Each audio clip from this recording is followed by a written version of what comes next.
ये शीला की जवानी वाला नहीं है, ये कौन सा है, पत्थर वाला है, ये है शीला। देखो भाई, हम ये किए वो किए, फलाना ढिमकाना। अगर आप इस चार्ट को अच्छे से एक बार देख लेते तो आपको कोई भी प्रॉब्लम रही नहीं जाएगी। में जो राजा महाराजा होते थे वो अपनी उपलब्धि वगैरह लिखवाते थे। पाषाण का मतलब होता है पत्थर। जय हिंद दोस्तों। तो आज की इस वीडियो में हम लोग जानेंगे कि आखिर अभिलेख का मतलब क्या होता है। ये क्वेश्चन आपने कहीं ना कहीं हमेशा देखा होगा कि अभिलेख बुक्स वगैरह में, एनसीईआरटी में कहीं ना कहीं अपना अभिलेख जरूर देखा होगा। तो अगर आप आज के इस वीडियो को देख ले तो आपको सारा डाउट क्लियर हो जाएगा कि अभिलेख क्या होता है, अभिलेख के अध्ययन करने वालों को क्या कहते हैं, अभिलेख कितने प्रकार के होते हैं, ये सारी चीजें हम आज के इस वीडियो में जानेंगे। तो दोस्तों without wasting time let's go.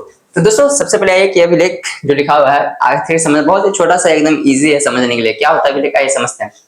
क्या लिखा है, अभिलेख उन्हें कहा जाता है जो कि पाषाण। अब देखिए इस पाषाण का मतलब क्या होता है, ये समझिए पहले। पाषाण का मतलब होता है पत्थर। पाषाण मतलब पत्थर, याद रखिएगा। पाषाण का मतलब क्या होता है, तो पत्थर, पत्थर, धातु या मिट्टी के बर्तनों इत्यादि पर खुदे होते थे। अभिलेख क्या करते का मतलब होता है कि कोई भी पत्थर हो, ठीक, पत्थर समझते हैं, पत्थर हो गया, धातु हो गया, कोई भी समझ लीजिए, और भी मिट्टी के बर्तन में क्या होता है, खुदे हुए होते हैं, उसे ही हम लोग क्या कहते हैं, तो अभिलेख कहते हैं। जैसे कि कोई पत्थर पे कुछ लिखा हुआ, मतलब खुदे हुए टाइप के रहते होंगे, ठीक है। उसी तरह से बर्तनों पर, मिट्टी के बर्तनों पर होंगे, या फिर किसी के धातु पर जो भी खुदे वगैरह लिखे टाइप के होते थे, तो उसे हम लोग अभिलेख कहते हैं। मेनली देखिए अभिलेख का काम क्या होता था, जैसे कि जिस तरह से अभी के टाइम में कोई रिकॉर्ड वगैरह होता है, कोई भी डाटा वगैरह होता है, तो पहले के टाइम में जो राजा महाराजा होते थे वो अपनी उपलब्धि वगैरह लिखवाते थे, कहीं पे पत्थरों पर, कहीं पे ताम्र पत्रों पर, ठीक है, और क्या धातुओं पर, इस सब टाइप के लिखवाते थे। मिट्टी के बर्तनों पर हो गए तो वो अपनी उपलब्धि वगैरह लिखाते थे, जिस कारण से हमें वर्तमान के लोगों को उस चीज का पता चला कि आखिर हमारे जो राजा थे उन्होंने क्या क्या किया था। तो इस कारण से अभिलेखों का निर्माण हुआ था, ताकि जो राजा महाराजा जो भी हो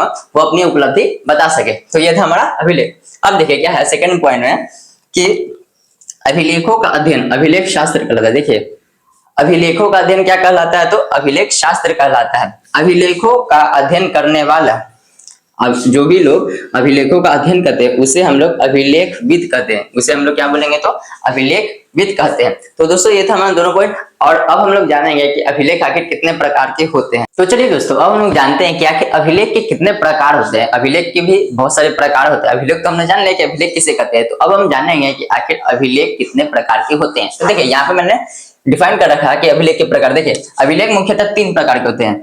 नंबर 1 पे लिखा हुआ शिलालेख, नंबर 2 है हमारा स्तंभ लेख, और नंबर 3 हमारा गुहालेख। ठीक है, ये 3 प्रकार होते हैं मेन रूप से अभिलेख के। ठीक, तो आइए बारी बारी से जानते हैं कि आखिर ये होता है क्या। एकदम आसान है, आइए समझते हैं। देखिए सबसे पहले हमारा शिलालेख। शिलालेख का मतलब देखिए शिलालेख जो है, जो 2 शब्दों से मिलकर बना है। एक है हमारा शिला, दूसरा लेख। नीचे मैंने क्या लिखा है देखिए, अगर आप इस चार्ट को अच्छे से एक बार देख लेते तो आपको कोई भी प्रॉब्लम रही नहीं जाएगी। बहुत ही अच्छे से इसको दिमाग में फिट कर लीजिए। देखिए शिलालेख क्या है, शिलालेख जो है 2 शब्दों से मिलकर बना है। एक है शिला, एक लेख। देखिए यहाँ पे मैंने लिख रखा है शिला प्लस लेख। ठीक है, इस शिला का मतलब होता है, ये जो शिला है, शिला का मतलब होता है पत्थर। ये शिला की जवानी वाला नहीं है, कौन सा है, पत्थर वाला है, ये है शिला। ठीक, और लेख का मतलब होता है लिखित या फिर खुदा हुआ। खुदा हुआ का मतलब समझते होंगे, जो कि कोई लोग देखते हो आप लोग छेनी हथौड़ी लेकर के जो ठोकते रहते हैं कुछ कुछ, तो उसी को खुदा हुआ बोलते हैं। ये पत्थर और ये लिखित, यानी कहने का मतलब जो शिलालेख होता है वो पत्थर पर खुदा हुआ होता है, पत्थर पर लिखित होता है। लिखित कहने का मतलब उस समय में पेन वगैरह, पेन पेंसिल सब थोड़े तरह था।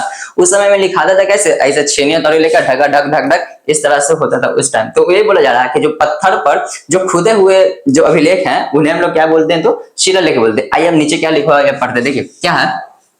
वे अभिलेख जो पत्थरों पर, कहां पर, पत्थरों पर खुदे होते हैं। यहाँ पे देखिए लिखे हुए नहीं है, खुदे हुए, क्योंकि पत्थर पे हम लोग लिख थोड़े कुछ सकते हैं, उस टाइम पेन पेंसिल थोड़े हुआ करता था।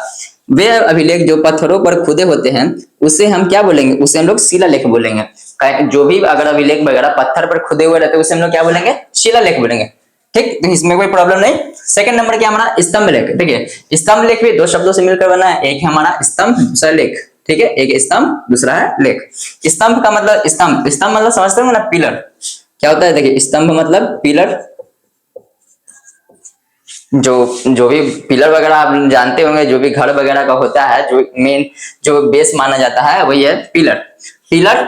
स्तंभ यानी स्तंभ, और लिखित यानी खुदा हुआ। कहने का मतलब क्या है, आइए समझते हैं। ठीक है, वे अभिलेख जो कि किसी स्तंभ यानी कि किसी पिलर पर खुदे होते हैं उसे हम क्या बोलते हैं, तो स्तंभ लेख बोलते हैं। कहने का मतलब वो वैसे अभिलेख जो कि किसी भी प्रकार के पिलर पर पहले क्या हुआ करता था, जैसे कि राजा महाराजा के मंदिर वगैरह हो गए, क्या होता था उसके जो मंदिर वगैरह के या घर वगैरह के जो पिलर होते थे, राजा महाराजा अपनी उपलब्धि उस मंदिर के पिलर पर लिखवाते थे। तो उस तरह के अभिलेख को हम लोग क्या बोलेंगे, तो स्तंभ लेख बोलेंगे। क्या बोलेंगे, तो स्तंभ लेख। ठीक। थर्ड क्या हमारा, थर्ड हमारा गुहा लेख। देखिए यहाँ पर गुहा लेख भी दो शब्दों से मिलकर बना है। एक है हमारा गुहा, दूसरा हमारा लेख। देखिए गुहा का मतलब होता है गुफा, और लेख बार बार एक ही चीज हम बता रहे हैं, लेख मतलब खुदा गए लिखे। गुहा का मतलब क्या होता है, गुफा।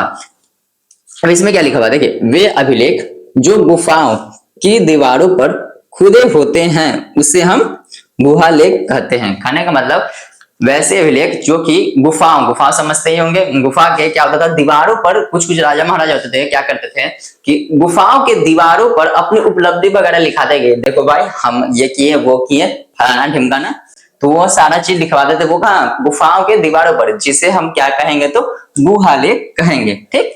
तो दोस्तों ओवरऑल आज की वीडियो में यही था। आपको वीडियो कैसा लगा, अगर इसमें कहीं भी प्रकार की कोई भी प्रॉब्लम हुई होगी तो हमें कमेंट करके जरूर बताएं। तो दोस्तों मिलते हैं अगले वीडियो में, तब तक के लिए धन्यवाद।